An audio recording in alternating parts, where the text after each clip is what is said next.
የመጀመሪያው መረጃችን የሚሆነው እነ ጌታቸው ረዳና እንደዚሁም ሬድዋን ሁሴን ያወጡት መረጃ ይሆናል። በጥልቀት የምንመለከተው ጉዳይ ነው። ህወሓት በፌዴራል መንግስቱ ላይ ጥቃት ለመክፈት በከፍተኛ ሁኔታ ዝግጅቱን ጨርሷል ሲሉ እነ ጌታቸው ረዳና የሬድዋን ሁሴን ገልጸዋል ማለት ነው። ህወሓት በፌዴራል መንግስቱ ላይ ጥቃት ለመሰንዘር ወስኗል ሲሉ ነው የገለጹት። በትግራይ ክልል ፕሪቶሪያ የሰላም ስምምነት የሚቃወመው የህወሓት ስብስብ እንግዲህ ስምምነቱን በይፋ መሻሩን ጭምር ገልጸዋል ሲሉ ይህንን ቃል ተናግረው ነበር። እናም እንግዲህ ህወሓትን በዚህ ጉዳይ መግለጫ ማውጣቱን ገልጸንላችኋል ቀድመን ማለት ነው። ጌታቸው ረዳ እና አምባሳደር ሬድዋን ሁሴን በጋራ ባወጡት ጽሁፍ ነው ይህንን ያስታወቁት። ሁለቱም በጋራ ይህንን ጽሁፍ ጽፈው እንግዲህ ለዓለም አቀፉ ሚዲያ እወቁልን ሲሉ ነው መልእክታቸውን ያስተላለፉት ማለት ነው። በቀጣይነት የምንመለከተው ደግሞ የቤት ኪራይን ይሆናል። የቤት ኪራይን በተመለከተ በተለይ በአዲስ አበባ እጅግ ጥብቅ የሆነ ህግ ወጥቷል ነው የተባለው። ኪራይ ዝም ብሎ አይጨመርም።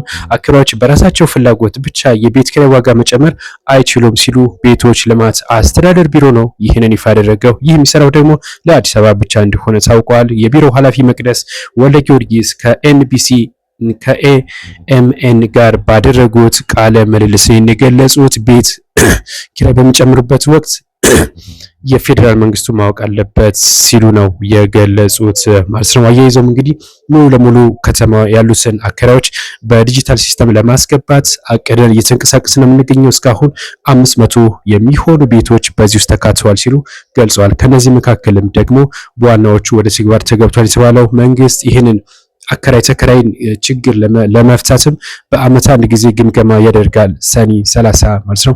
በዛም ሂደት እንግዲህ ከገቢ ጋር ከንግድ ሁኔታ ከኑሮ ጋር በተገናኘ ሰኔ 30 ብቻ በአመት አንድ ጭማሪ በፐርሰንት እንደሚጨመር ነው የገለጹት። ነገር ግን ዝም ብሎ በየጊዜው ግን መጨመር የማይቻልና በአመት አንዴ ብቻ ተጠንቶ ጭማሪ እንደሚደረግበትም ጭምር ይፋ ተደርጓል። በቀጣይነት የምንመለከተው ጉዳይ ፕሮፌሰር መራራ ጉዲናና እንደዚሁም ደግሞ ፊልድ ማርሻል ብርሃኑ ጁላ የቃላት ጦርነት ውስጥ ገብተዋል። ፊልድ ማርሻል ብርሃኑ ጁላ ባለፈው ዕለት እንግዲህ በ1960 ያለው ትውልድ ባንዳና ተላላኪ ነው ብለው መናገራቸው ይታወቃል።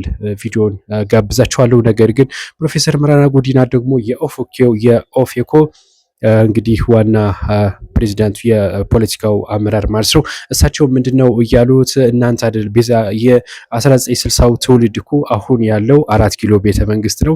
እንግዲህ ፊልድ ማርሻሉን ጨምሮ ሌሎቹም የ1960ዎቹ ትውልድ ያሉት 4 ኪሎ ውስጥ ነው ሲሉ እንግዲህ አስቂኝ ንግግር ተናግረዋል። ቪዲዮውን አዳምጡትና ተመለሱ።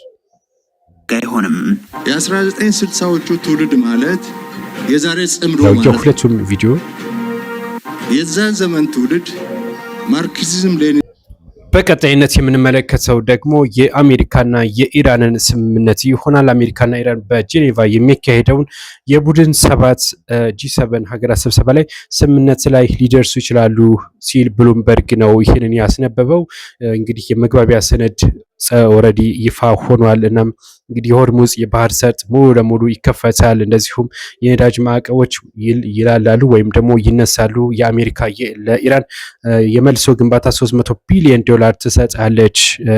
ኢራን ከኒውክሌር ጦር መሳሪያ አትፈልግም ወይም ደግሞ ሙሉ ለሙሉ ነጻ ትሆናለች የሚል ይህ ሰነድ እንግዲህ ቀርቧል ማለት ነው። እናም እንግዲህ በዚህ ይሄ ሰነድ ይፈረማል ተብሎ እየተጠበቀ ነው የሚገኘው። ብሉምበርግ አስነብበዋል ይሄን ዘገባ። ነገር ግን ይሄ እንግዲህ ስምምነት ይፈረማል አይፈረም የሚለው ተጠባቂ ጉዳይ ነው። ምናልባትም ዶናልድ ትራምፕ በየሰዓቱ ነው እንደዚህ ያለ መረጃ የሚወጣው። ነገር ግን ያፈርሱታል። $300 ቢሊዮን ማለት እጅግ አስባችኋል፣ በጣም ብዙ ብር ነው። እናም ይህንን አሜሪካ ትሰጣለች የሚለው የማይሆን ነገር ነው። እስኪ ለማንም ተካትለኛ ምናደርስላችሁ ነው የሚሆነው። ነገር ግን ብሉምበርግ ይህንን ዘገባ አውጥቶታል።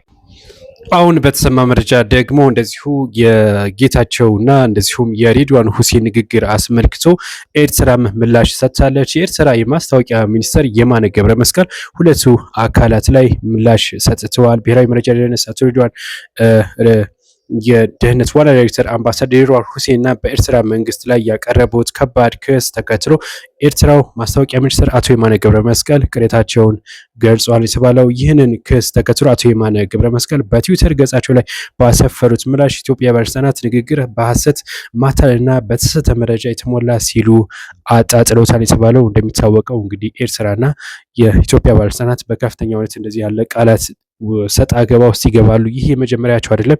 ካሁን ቀደም እንደዚሁ ነበረ፣ ጋብ ብሎ ነበር በመሃል ላይ።